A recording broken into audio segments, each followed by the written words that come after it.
जिले में 3 संभाग निरस्त किए, उसमें से सांचौर भी शामिल है। आपने कल मुख्यमंत्री को जिला यथावत रखने के पत्र भी लिखा है।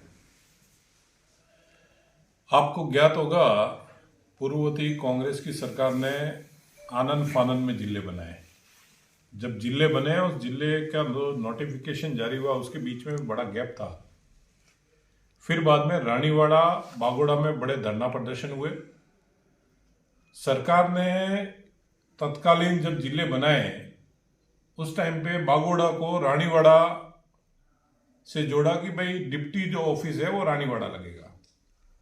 रानीवाड़े की एक पंचायत ली, एक पंचायत समिति ले ली बागोड़ा, और सांचौर एक विधानसभा, जिसको तोड़ मरोड़ के जिला बनाने की कोशिश की। और तत्कालीन मुख्यमंत्री महोदय ने भी सम्मानीय सुखराम जी को ये कहा कि आप रात को सोए और सुबह जिला बना दिया।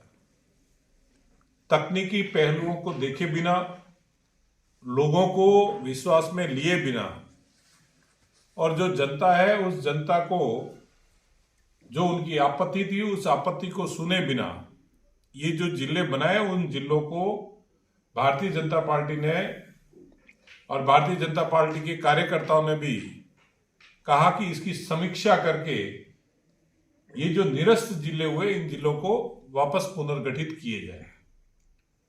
हम आज भी इस विषय पे सरकार से चर्चा कर रहे हैं कि इनकी समीक्षा होनी चाहिए, लेकिन जो तकनीकी कारणों की जो कमी कांग्रेस की सरकार ने रखी, उन कारणों को खत्म करते हुए ये जिले पुनर्जीवित करें।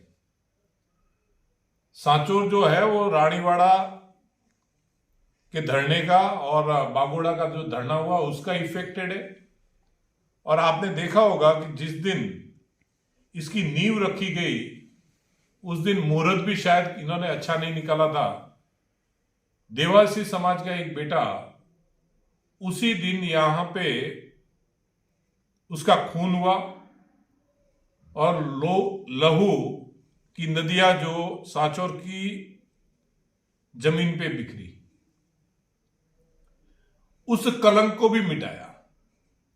आज हम चाहते हैं कि सांचौर वापस जिला बने, लेकिन एक शांत, एक सुंदर जिला जो यहाँ की लोगों ने कल्पना की है वो बने। यहां पे नशे का व्यापार बहुत बढ़ गया, जिसको अंकुश रखने के लिए पाकिस्तान की सीमा जो सटी हुई है, साथ ही जालौर यहां से बहुत दूर है।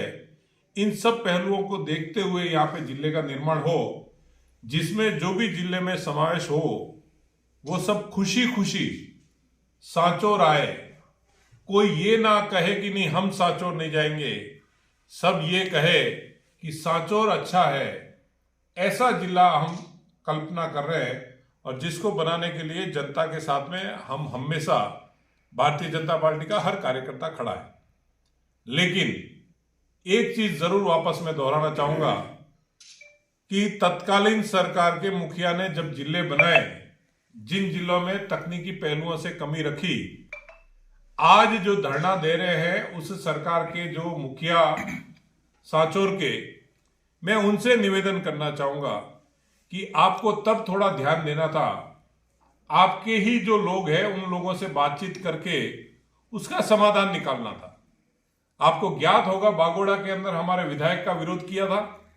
हमने हमारे विधायक को वहां पे भेजा, लोगों से सामंजस्य बिठाने की कोशिश की, और हमने वहां पे लोगों को ये कहा कि बागोड़ा का जो हित है उस हितों को ध्यान में रखेंगे। जो इन्होंने बागोड़ा के साथ में अन्याय किया, उस अन्याय को हम नहीं होने देंगे। ये भी हमारे विधायक ने, भीनमाल के विधायक ने कहा था। ऐसा ही इनको भी करना चाहिए था कि यहाँ की जनता और वहां की जनता के बीच में सामंजस्य बिठाए। इनके जो जनप्रतिनिधि है उनसे बातचीत करे, और उनसे बातचीत करके सारा सामंजस्य अगर बिठाया होता तो शायद ये सांचौर जिला निरस्त नहीं होता। क्योंकि तकनीकी पहलू जो इन्होंने कमी रखी, इन्होंने शायद उस टाइम पे आनन फानन में जो मर्जी आए वैसे जिले बनाए।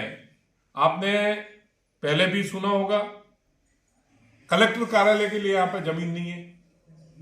कलेक्टर कार्यालय के लिए जितनी जमीन चाहिए उस जमीन से आधी जमीन का प्रपोजल भेज रहे हैं। ये कह रहे हैं कि हम गुजरात के साइड में कलेक्टर कार्यालय बना लें। आप सोचिए कि गुजरात साइड में आप गुजरात बॉर्डर पे कलेक्टर कार्यालय बनाओगे, सांचौर की जनता या रानीवाड़ा की जनता वहां कैसे पहुंचेगी? ये सारे पहलू इनको ध्यान में रखने चाहिए थे, जिसको इन्होंने ध्यान में नहीं रखा। इस वजह से, इनकी वजह से ये जो जिला है निरस्त हुआ है, ना कि वर्तमान सरकार की वजह से निरस्त हुआ है।